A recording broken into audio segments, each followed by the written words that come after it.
excited to be here. I'm going to add one comment. This ought to be up in that bar called Might As Well, because Might As Well used to be, I think, Kilpatrick's, before that Fitzgerald's, maybe vice versa. It used to be called Henderson Street Bar and Grill back in the day. And there was a medical student society called the Henderson Street Medical Society. And on the first day of medical school, after your first dissection, which those were the same day then, the first student to finish their dissection and run all the way to Henderson Street Bar and Grill, now Might As Well, was the new president of the Henderson Street Medical Society. And every Thursday afternoon after the Tuesday-Thursday anatomy, that's where all the students would go. And it was a secret but official society. So one time you got to revive that. It's the Henderson Street Medical Society. So I'm going to tell a story, and I've changed the name to protect the innocent. The story is called Thad. This story goes back to 1989. I went to undergraduate here, and I lived up in Teague Dormitory, one of those dormitories across from the stadium, Keenan Stadium.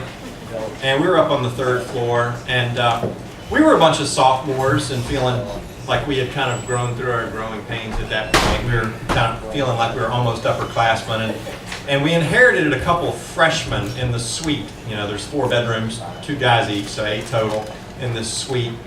And one of them's name was Thad, and the other one, Jerome, actually went to medical school here, long story, but it was a great group of guys. They're all, gosh, there's 3 or 4 lawyers. I'm in the medical school. There's the headmaster of Durham Academy. It was a really great group, and we were really proud of ourselves. We weren't sure about Thad, though. I mean, you know, when 6 sophomores receive 2 freshmen, you got to break them in. And Thad didn't get off to a good start. He kind of came in and kind of had an attitude, and every time we'd say something to him just to try to include him, he'd say, "Yeah, go ahead."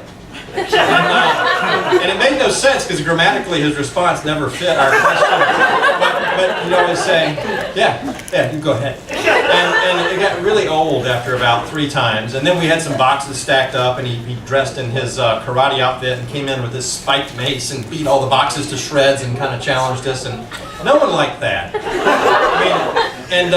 So time went on, and you know, we're living in a suite, and there's kind of a locker room style bathroom with a shower, and of course 8 guys, there's 8 little bottles of shampoo in there, and you know, everyone uses the shower. And you know, I hadn't really counted, but I kind of thought, I think there's only 7 bottles of shampoo, and there ought to be 8, but whatever, it's no big deal. Well, one of our friends said, my Vidal Sassoon is running low. You guys are using my Vidal Sassoon, and who is it? Which one of you guys did it? And I said, no, I've got Prel, and I used the Prel. And the other guy said, I got Pert, and I used the Pert. We all seemed to have our own shampoo. It matched up, but there was one too few bottles, and we kind of, you know, traded stories. It became clear that Thad did not have a bottle of shampoo. That's why there were 7 instead of 8. He liked Vidal Sassoon. We figured out Thad, the unloved freshman, he liked Vidal Sassoon. So we're sitting around thinking, you know, don't get mad, get even. What are we going to do? You know what would be funny? Well, you know how there's that guy in the dorm who always has some strange item or ingredient sitting around? Well,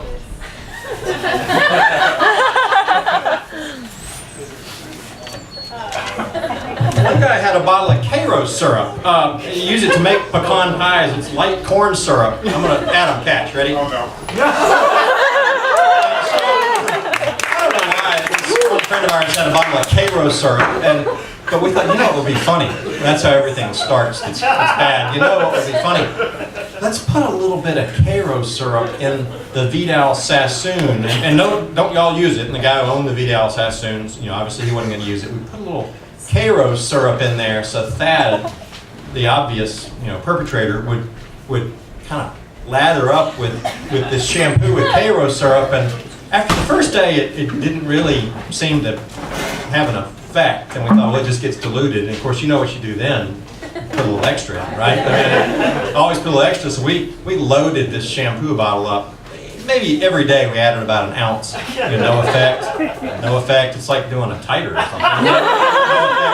No effect. But Thad, on about the 4th day, came out, and he had, you know, washed his hair and lathered it up. But it was kind of slicked back, like someone in the movie Grease, you know. And I don't know that he recognized it, but his hair was all just slicked back, and we just couldn't you know, we were beside ourselves with glee. We were so excited. But, so we were sitting there thinking, well, I mean, should we tell him? Should we not? What do we do now? And we were sitting around. I don't know if girls do this, but guys just sit around the dorm room, and you know, you have a couple of beers, and you just start talking. And one guy said, "How come your room has a bulletin board on the wall? None of the other three do." And technically, they're all the same floor plan, mirror image maybe, but every room is the exact same: the desk, the chest, you know, the light fixture. Why do you have a bulletin board? We don't have bulletin boards. That just strikes me as odd. And it was bolted to the wall. It was part of the university, you know, issue. And someone, you know, oh, I got a screwdriver right here. You know, imagine that. And we undid the bulletin board and slid it down. And lo and behold, there was this jagged hole, and there was the valve, the shutoff valve to the shower that was right on the other side. And we thought, well, so obviously the maintenance staff had just gotten a bulletin board and like screwed it up there to cover up this hole they had made. And we just kind of figured it out. So we're like, oh, this could be good. So we waited till Thad took his next shower, excuse me, and we waited till he was in there, and we sort of, you know, turned the pressure down to just a dribble, and he was, of course, going, you know, water stopped, and we said, oh yeah, that happened to me the other day, don't worry about it. And then we kind of turned it on, and you know, it's kind of an inconvenience, but he still had his complete shower. And then we waited 2 or 3 days, and we kind of did it again. And we kind of, you know, turned it down just to a drizzle, and he started yelling and cussing and everything. And we said, oh, just bang on the faucet, it'll get better. And he started banging on the faucet, and we, of course, turned it back on. And he thought we found this magical way to restart the water. We went through that iteration a few times, you know, while he took his showers. And then a few more days passed, and it turns out he was pledging a fraternity. I won't even tell you which one it was.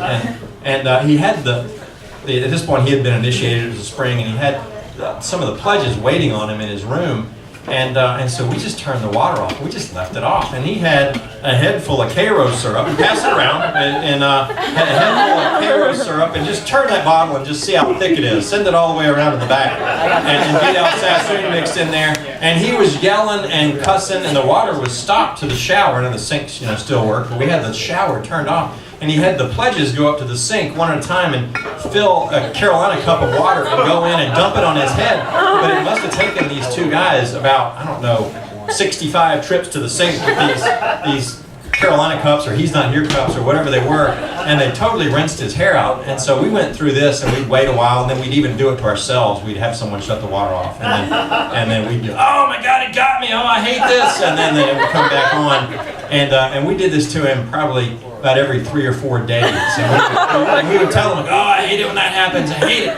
And it just felt so good, because he deserved every bit of it. And so it got to the end of the year, and Thad, everything he did was crazy. When he moved out, his mom was waiting down there with the car to get all of his stuff at the end of freshman year, and he was piling all of his stuff into a bed sheet, and he'd tie it off, and he would throw a big bed sheet down 3 stories, and it would land, and he would expect his mom, who's down there like that, trying to get it and load it in the car. That's just what he did, and he left one of them up there. I guess he forgot one of them. He had thrown all these things down, and he thought it was an efficient way to move out. And his mom was in the car. I mean, he was getting ready to drive off. We were not going to see him again, obviously, for the summer, probably not ever, because we wouldn't see him again the next year. And we had that one last bundle. We thought, oh, we got to throw that down to him or whatever. He forgot it. And this one guy, he just kind of wrote a note on there and said, like, we have been turning the water off with the valve, and tied it onto the top. And we yelled out the 3rd floor window right there at Keenan Stadium, hey, you forgot one! And threw it down at him. And he got it. Looked like a big Santa Claus, you know, bundle. And he kind of got the note, and he read it, and he just said,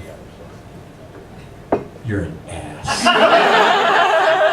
And then that was it. And his mom drove off. He couldn't do anything. So, thank y'all. That was my story of growing pains.